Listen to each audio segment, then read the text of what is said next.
Journal of Henry Holdsworth. I don't know the date. I only know that it's the year of our Lord, 1809, and I'm still in the Spanish foothills.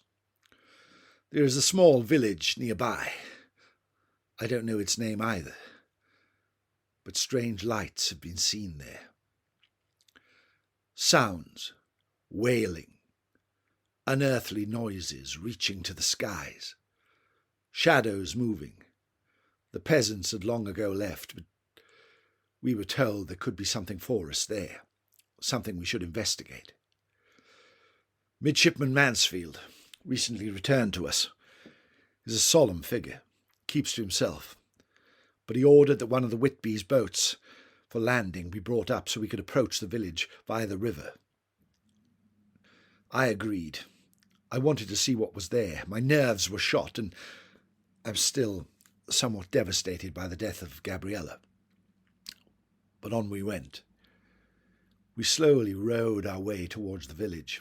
The river twisted and turned until we arrived about 100 yards just to the east side of the village.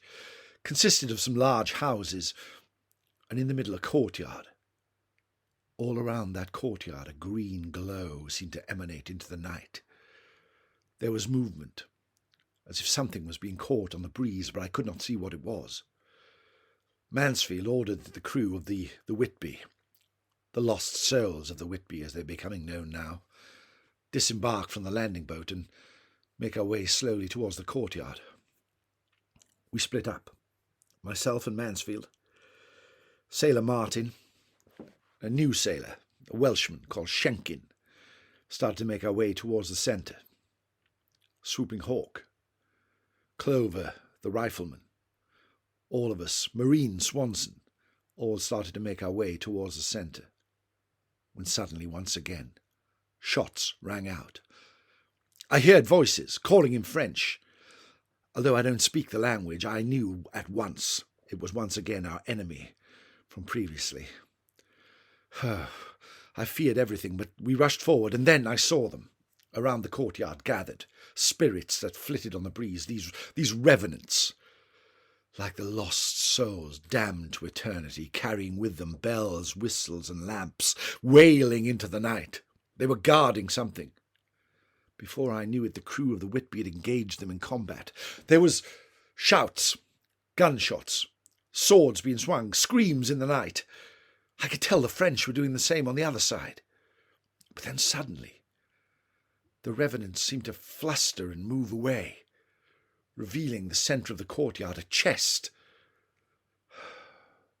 Midshipman Mansfield called the chest must be recovered, and Schenkin, along with the other sailor Martin, rushed into the courtyard. Schenkin was swift, swifter than a breeze. He picked up the chest and started to run back. A hail of shots ran out, and I saw people fall to the ground. And then suddenly the French general and 2 of his men leapt over the wall in front of us, and there was Sailor Martin, facing 3 of them in the courtyard. I summoned all the courage I possibly could and rushed forward. There was a clash of blades. 2 of the Frenchmen fell to the ground, but then suddenly a bullet whisked past. It hit me in the head, and I fell to the floor. My last sight, I saw the French general standing above me, his sword raised high. I feared the worst, but knew that after the last occasion where I had fled the battlefield, I had suddenly made good my courage, my pledge, and would die a gentleman. I closed my eyes. I don't know what happened then, but in my half-light, my half-sleep, I heard a sniffling, growling noise. When I suddenly opened my eyes, the French soldiers were gone, although 2 of them lay around me, savaged, like as if by some wild beast. Sat on a pile of bricks, just across from me, was Midshipman Mansfield.